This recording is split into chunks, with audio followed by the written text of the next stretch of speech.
எடுத்த உடனே வந்தே மாதரத்தை போடுறாங்க. நாங்கள் ஒன்றும் வந்தே மாதரத்தை எதிர்க்கல. ஆனால் அழகாக கட்டமைக்கிறாங்க பாருங்க. இதுக்கப்புறம் வரும். முதல் முறையாக தமிழ்நாட்டில் ஒரு பிராமணரை வந்துட்டு நீங்கள் அமைச்சராக்கி இருக்கிறீங்க. தெரியுதுங்களா? அவர் என்ன செய்வார் அப்படின்றதெல்லாம் பாருங்க. கல்வித்துறை அமைச்சர். இப்போ பிஎம்ஸ்டின்னு ஒரு திட்டம் வந்துருக்குது. உங்களுக்கு ஒரு லெட்டர் அனுப்பியிருக்கிறான் தமிழக அரசுக்கு. அதில் நீங்கள் என்ன பண்ண போறீங்கன்னு பாருங்க. அதோடைய மும்மொழி கொள்கையை திரிக்கிறாங்க. அந்த இடத்துல நீங்க என்ன பண்ண போறீங்கன்றதை நாங்கள் பார்க்க போறோம். ஆனா வந்தே மாதத்தை ராகுல் காந்தியுமே எதிர்த்திருக்காரதாக நம்ம கடந்த காலங்களில் பார்த்துருக்கோம். ஆமா, ராகுல் காந்தி பொதுவாக வந்துட்டு பாடத்தேர்வு அவசியம் இல்லை. தொடக்கத்தில் வந்துட்டு ஒரு மாநிலத்தினுடைய அந்த பாடல் அடுத்தபடியாக முடிக்கும் போது வந்துட்டு முன்னாடியெல்லாம் சினிமாவில் நீங்கள் பார்த்தீங்கன்னா சினிமாவில் போயிட்டு உட்காரும் போது எடுத்த உடனே ஜனகன மண்டலம் போட மாட்டான். சினிமா முடிச்சுட்டு வணக்கம்னு போட்ட உடனே அது வாழ்த்து அது போடுவான். அதில் பல பேர் நிற்க மாட்டேங்கிறாங்க, எழுந்து போயிடுறாங்கன்றதுனால அது நிறுத்தப்பட்டது. சினிமாலேயே எங்கே போடப்பட்டது இது நாட்டுப்பண்ணு அப்படின்றது ஜனகணமன கடைசியில் தான் போடப்பட்டது. நீராறும் கடல் விடுத்த எடுத்த உடனே போடுவாங்க. இது நீராது கடல் விடுத்த 3வது தள்ளப்பட்டிருக்குது. இதெல்லாம் நீங்க அப்படி நான் சொல்ல வரல. இதெல்லாம் உங்களை தாண்டி நடக்கிறது. நீங்க தான் சிஇஓ மாதிரி வந்து உட்காடுறீங்களே, அது வேற விஷயம். அதை பத்தி ஒன்றும் பரவாயில்ல. நான் என்ன சொல்ல வரேன் அப்படின்னோம்னா இதுக்கு மேல ஓட் போடுறது ஒரு புதுமை தானே. இதெல்லாம் அவசியம் இல்லை. ட்ரெடிஷன்றது ஒன்று இருக்குல்ல, ட்ரெடிஷன் இருக்குது இல்லை. நீங்க ஒரு திருமணத்துக்கு ட்ரெடிஷன்ல போறீங்கல்ல, அங்க நீங்க கோட்டு சூட்டில் போட்டு போயிடலாம். எப்படி போனீங்க நீங்க?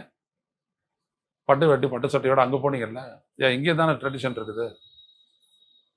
எனக்கு சிந்திச்சிருக்கலாம்ல. பரவாயில்ல, நான் இதெல்லாம் ஒரு குறையெல்லாம் சொல்றேன். விஜய் இதுக்கு மேல என்னவா இருந்தாலும் அவர் சொல்றாருல்ல, எல்லாருமே என் மக்கள் அப்படின்ற மாதிரி. விஜய் நம்ம விஜய் தான். அதை பத்திலாம் ஒண்ணும் இல்லை. நானும் கோச்சிக்கல, சொல்ல வரேன். ஆட்சி பொறுப்பேற்ற 2020 ஆட்சி பொறுப்பேற்ற பிறகு முதலமைச்சர் மு க ஸ்டாலின் சொன்னாரு, எனக்கு வாக்கு செலுத்தாத மக்களையும் நமக்கு ஏன் வாக்கு செலுத்தாம போயிட்டாங்கன்னு வருத்தப்படுற அளவுக்கு என்னுடைய ஆட்சி நடத்துவேன் அப்படின்னு அவர் சொன்னார் இல்லையா. இப்ப அதே போல அவரும் சொல்றாரு, 8 கோடி மக்கள் நம்ம மக்கள் தானே. இல்ல, அந்த ஆட்டிடியூட நான் ரொம்ப விரும்புறேன், நான் ரொம்ப நேசிக்கிறேன். அப்படி விஜய் சொன்னது யாரா இருந்தாலும் சரி, எப்போ எனக்கு கிரிட்டிசைஸ் பண்ணுவாங்க, அது இது தூட்டுறாங்க, அதெல்லாம் பரவாயில்ல. இதுக்கு மேல எல்லாரும் நீங்க எல்லாருமே என் மக்கள் தான் அப்படின்ட்டு அதை நான் விரும்புறேன். அது ரொம்ப நல்ல விஷயம். அது அந்த மனநிலை விஜய்க்கு இருக்கும் அப்படின்றதையும் நான் உணர்றேன். அப்படிதான் இருக்கணும். அப்படி இருந்தாச்சா நல்லது. அதனால அதெல்லாம் பத்தி நான் ஒன்றும் குறை சொல்லல. ஆனா திரும்பி அந்த வழிகள் என்னுடைய வழிகளை உங்க வழிகளா எடுத்துக்கிட்டு, என்னுடைய வேதனைகளை உங்க வேதனைகளா எடுத்துக்கிட்டு, என்னுடைய கஷ்டங்களை உங்க கஷ்டங்களா எடுத்துக்கிட்டு என் பின்னாடி நின்று அத்தனை பேருக்கும் நன்றின்னு சொல்றாரு இல்லையா. இல்ல, அதெல்லாம் வேணாம். அது அவருடைய ஃபீலிங்கு, அவருடைய இது. அதெல்லாம் விட்டுருக்கேன்ற நான் விட்டுறேன்றேன். என்னத்தை வேதனை அனுபவிச்சாரு, வலியை அனுபவிச்சாரு அப்படின்றது யாருக்கு தெரியும். அது வேற விஷயம். புரியுதுங்களா? அதெல்லாம் போனோம் அப்படின்னோம்னா விஜய்க்கு ஒரு ஒப்பீடு வைக்க வேண்டியது இருக்கும். அந்த ஒப்பீட்டில் என்ன நடந்தது அதெல்லாம் தேவையில்லை. விஜய் சொல்றாரு, பேசுறாரு, அதை பத்தி ஒன்றும் இல்லை.